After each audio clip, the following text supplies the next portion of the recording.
Hello mga tripmoto, tayo pupunta ng Bebesiya sa Peñapranda upang bisitahin ang aking ipag na si Ate Elaine at maligo na rin sa ilog doon. Tara, samahan niyo kami. Let's go! Phew! Almost 3 hours namin binahe ang aming puntahan mula sa aming tahanan hanggang sa Bebesiya mga tripmoto sa Peñapranda. At ito ang ganda ng daan papunta rito mga tripmoto. Birthday celebration pala to ng aking ipag na si Ate Elaine. Ito ang gift namin sa kanya, ang dalawin siya mga trip mo to.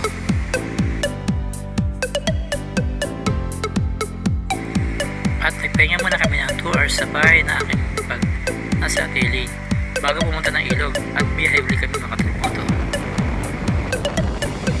Patiin naman natin si Ate Elaine sa comment section mga trip mo to. At mag-like at mag-share ka na rin sa aking video. Kaya hindi mag-subscribe ka na para laging updated sa mga gagawin ko pa. Narating na namin ang Buyokbok River mga trip mo to at ang Gaya-Gaya Resort ang aming napili dahil free wifi at free entrance mga trip mo to. Nag-rent pala kami ng floating cottage mga trip mo to at ang ilog dito ay napakalinaw, masarap magtampisaw na may mga bata tuwa-tuwa mga trip mo to.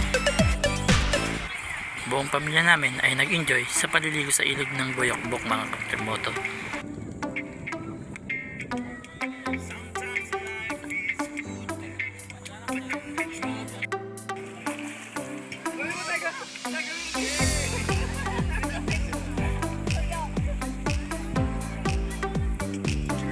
Siyempre hindi mawala ang picture-picture mga trimoto para meron tayong souvenir.